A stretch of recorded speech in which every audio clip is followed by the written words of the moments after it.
Today, since it's quite quiet down here in the Aberystwyth carriage shed, I thought we'd have a look at the story of the Vale of Rheidol Railway's guards vans.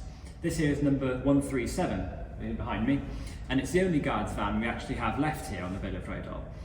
The reason that is, and indeed the reason it's even here at all, to find that out we've got to go right back to the beginning and look at the purpose of the guards vans on this railway and the revolution over the years.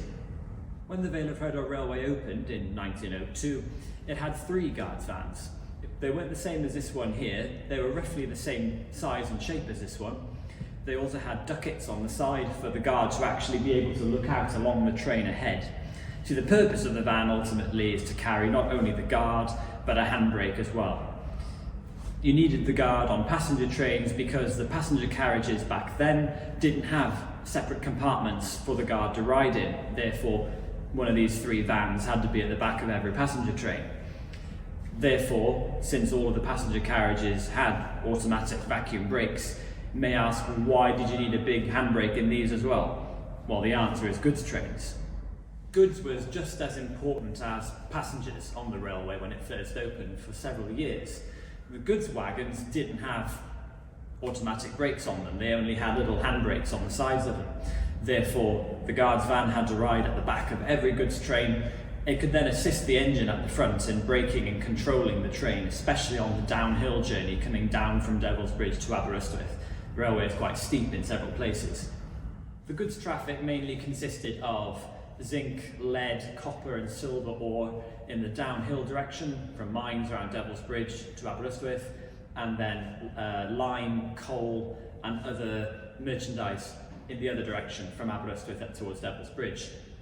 There was a siding at Ioan station as well where wagons of ore were added to downhill goods trains, and it was very important during those times, as the railway's 1902 rulebook points out, that the guards van had to be marshalled at the downhill end of the train because there was a rather steep incline at Ioan station, and you didn't want those roughly hand-braked wagons downhill being able to potentially run away. Furthermore, in 1907, permission was actually granted for these early vans to carry dynamite, gelignite and gunpowder for the mines in the uphill direction. Hope that that was actually discontinued as of 1910, because in 1910 gas generators were also installed in the vans to power the acetylene lighting in the passenger carriages. So I'm sure that they would have stopped carrying dynamite when they put the gas generators in there.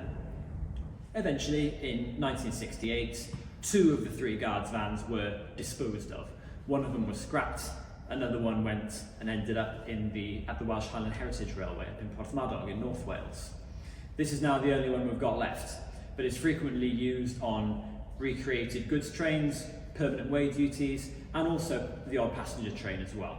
It represents a time when the Vale of Rheidol was a lot more than just a passenger railway, being completely vital in the movement of thousands of tons of lead ore, silver, copper, timber and other merchandise between Aberystwyth and Devil's Bridge. This van here, although never having been a part of any historical goods trains, is a very strong connection with the railway's early years.